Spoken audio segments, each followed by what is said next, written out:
जय श्री कृष्ण। जरामरण मोक्षाय मामाश्रित्य यतन्ति ये ब्रह्म तद्विदुः प्रतस्नमध्यात्मं कर्म चाखिलम्। अध्याय 7 श्लोक 29। व्याख्या। इन 30वें श्लोक में आए मामाश्रित्य पद में मदाश्रयः का, यतन्ति पद में योगम युज्जन का और युक्त चेतसः पद में मय्यासक्त मनाः का उपसंहार किया गया है। इसी अध्याय के आरंभ में जो समग्रम पद आया था उसको यहाँ ब्रह्म, आध्यात्म, कर्म, अधिभूत, अधिदेव और अधियज्ञ कहा गया है। जरा मरण मोक्षाय मामाश्रित्य यतन्ति ये, यहाँ जरा वृद्धावस्था और मरण से मुक्ति पाने का तात्पर्य यह नहीं है कि ब्रह्म, आध्यात्म और कर्म का ज्ञान होने पर वृद्धावस्था नहीं होगी, शरीर की मृत्यु नहीं होगी। इसका तात्पर्य यह है कि बोध होने के बाद शरीर में आने वाली वृद्धावस्था और मृत्यु तो आएगी ही, पर ये दोनों अवस्थाएं उसको दुखी नहीं कर सकेगी। जैसे 13वें अध्याय के 34वें श्लोक में भूत प्रकृति मोक्षम कहने का तात्पर्य भूत और प्रकृति अर्थात कार्य और कारण से संबंध विच्छेद होने में है। ऐसे ही यहाँ जरा मरण मोक्षाय कहने का तात्पर्य जरा मृत्यु आदि शरीर के विकारों से संबंध विच्छेद होने में है। जैसे कोई युवा पुरुष है तो उसकी अभी न वृद्धावस्था है और न मृत्यु है, अतः वह जरा मरण से अभी मुक्त है, परंतु वास्तव में वह जरा मरण से मुक्त नहीं है, क्योंकि जरा मरण के कारण शरीर के साथ जब तक संबंध है तब तक जरा मरण से रहित होते हुए भी वह इनसे मुक्त नहीं है। परंतु जो जीवन मुक्त महापुरुष हैं उनके शरीर में जरा और मरण होने पर भी वे इनसे मुक्त हैं। अतः जरा मरण से मुक्त होने का तात्पर्य है जिसमें जरा और मरण होते हैं। ऐसे प्रकृति के कार्य शरीर के साथ सर्वथा संबंध विच्छेद होना। जब मनुष्य शरीर के साथ तादात्म्य मैं यही हूँ मान लेता है, तब शरीर के वृद्ध होने पर मैं वृद्ध हो गया और शरीर के मरने को लेकर मैं मर जाऊँगा ऐसा मानता है। यह मान्यता शरीर मैं हूँ और शरीर मेरा है इसी पर टिकी हुई है। इसीलिए 13वें अध्याय के 8वें श्लोक में आया है, जन्म मृत्यु जरा व्याधि दुख दोषानु दर्शनम, अर्थात जन्म मृत्यु जरा और व्याधि में दुख रूप दोषों को देखना। इसका तात्पर्य है कि शरीर के साथ मैं और मेरापन का संबंध न रहे। जब मनुष्य मैं और मेरापन से मुक्त हो जाएगा तब वह जरा मरण आदि से भी मुक्त हो जाएगा, क्योंकि शरीर के साथ माना हुआ संबंध ही वास्तव में जन्म का कारण है। कारणम गुण संगोस्य सद सद्दोनि जन्मसु, गीता 13:21। वास्तव में इसका शरीर के साथ संबंध नहीं है, तभी संबंध मिटता है। मिटता वही है जो वास्तव में नहीं होता। यहाँ मामाश्रित्य यतन्ति ये पदों में आश्रय लेना और यत्न करना, इन दो बातों को कहने का तात्पर्य है कि मनुष्य अगर स्वयं यत्न करता है तो अभिमान आता है कि मैंने ऐसा कर लिया जिससे ऐसा हो गया, और अगर स्वयं यत्न न करके भगवान के आश्रय से सब कुछ हो जाएगा ऐसा मानता है तो वह आलस्य और प्रमाद में तथा संग्रह और भोग में लग जाता है। इसीलिए यहाँ दो बातें बताएगी कि शास्त्र की आज्ञा के अनुसार स्वयं तत्परता से उद्योग करे और उस उद्योग के होने में तथा उद्योग की सफलता में कारण भगवान को माने। जो नित्य निरंतर वियुक्त हो रहा है ऐसे शरीर संसार को मनुष्य प्राप्त और स्थायी मान लेता है। जब तक वह शरीर और संसार को स्थायी मानकर उसे महत्व देता रहता है तब तक साधन करने पर भी उसको भगवत प्राप्ति नहीं होती। अगर वह शरीर संसार को स्थायी न माने और उसको महत्व न दे तो भगवत प्राप्ति में देरी नहीं लगेगी।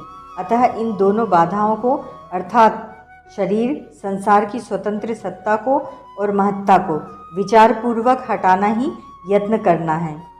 परंतु जो भगवान का आश्रय लेकर यत्न करते हैं वे श्रेष्ठ हैं। उनका तो यही भाव रहता है कि उस प्रभु की कृपा से ही साधन भजन हो रहा है।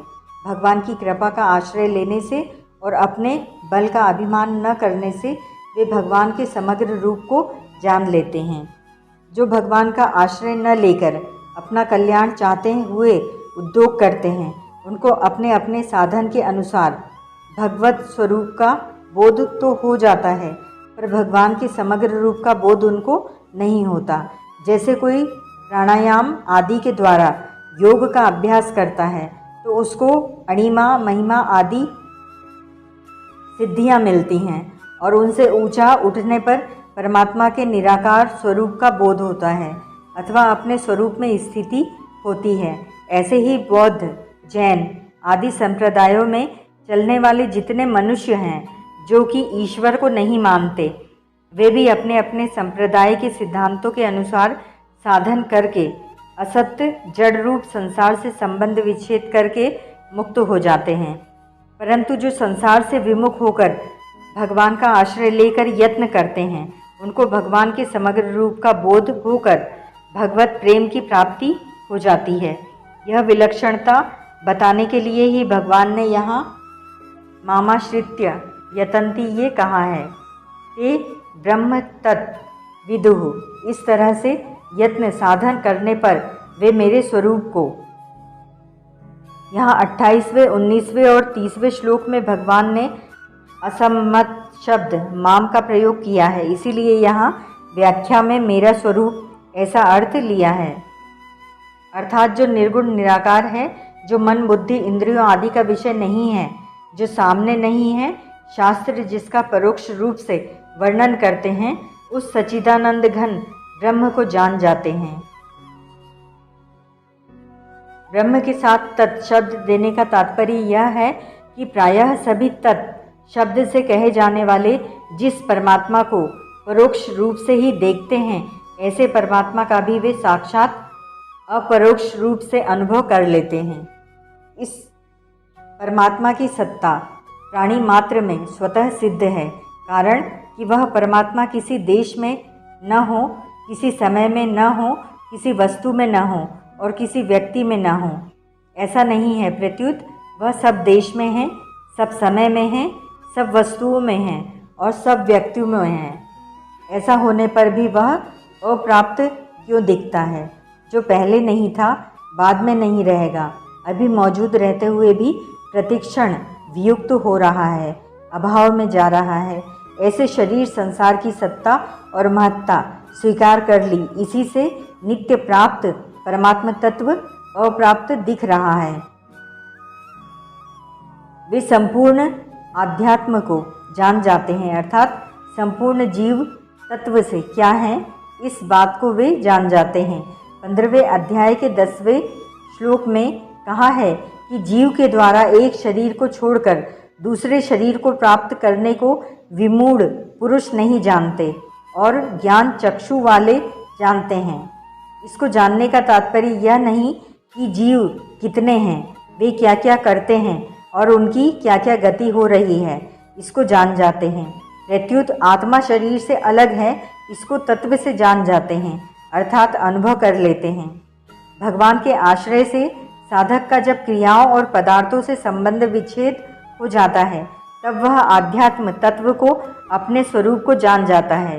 केवल अपने स्वरूप को ही नहीं, प्रत्युत तीनों लोकों और 14 भुवनों में जितने भी स्थावर जंगम प्राणी हैं, उन सब के स्वरूप को भी जान जाता है कि सबका स्वरूप शुद्ध है, निर्मल है, प्रकृति से असंबद्ध है, अनंत जन्मों तक अनंत क्रियाओं और शरीरों के साथ एकता करने पर भी उनकी कभी एकता हो ही नहीं सकती और अनंत जन्मों तक अपने स्वरूप का बोध न होने पर भी वे अपने स्वरूप से कभी अलग हो ही नहीं सकते।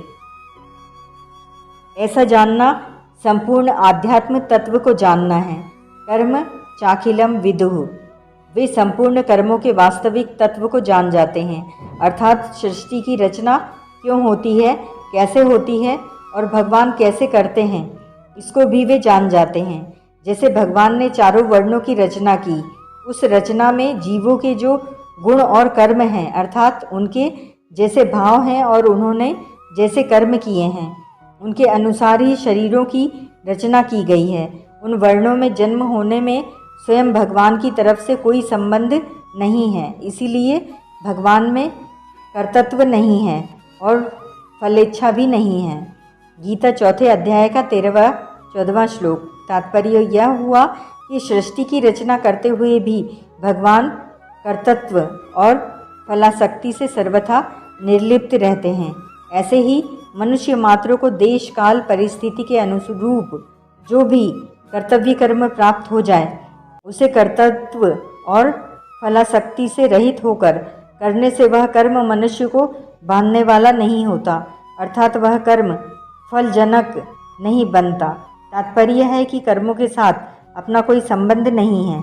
इस तरह उनके साथ निर्लिप्तता का अनुभव करना ही अखिल कर्मों को जानना है। जो अनन्य भाव से केवल भगवान का आश्रय लेता है, उसका प्राकृत क्रियाओं और पदार्थों का आश्रय छूट जाता है। इससे उसको यह बात ठीक तरह से समझ में आ जाती है कि ये सब क्रियाएं और पदार्थ परिवर्तनशील और नाशवान हैं, अर्थात क्रियाओं का भी आरंभ और अंत होता है तथा पदार्थों की भी उत्पत्ति और विनाश, संयोग और वियोग होता है। ब्रह्मलोक तक की कोई भी क्रिया और पदार्थ नित्य रहने वाला नहीं है, अतः कर्मों के साथ मेरा किंचन मात्र भी संबंध नहीं है। यह भी अखिल कर्म को जानना है। तात्पर्य यह हुआ कि भगवान का आश्रय लेकर चलने वाले ब्रह्म, आध्यात्म और कर्म के वास्तविक तत्व को जान जाते हैं, अर्थात भगवान ने जैसे कहा है कि यह संपूर्ण संसार मेरे में ही ओतप्रोत है। 7वें अध्याय का 7वां श्लोक। और सब कुछ वसुदेव ही है। 7वें अध्याय का 19वां श्लोक। ऐसे ही वे भगवान के समग्र रूप को जान जाते हैं कि ब्रह्म, आध्यात्म और कर्म ये सभी भगवत स्वरूप ही हैं। भगवान के सिवाय इनमें दूसरी कोई सत्ता नहीं है। ओम तत्सत।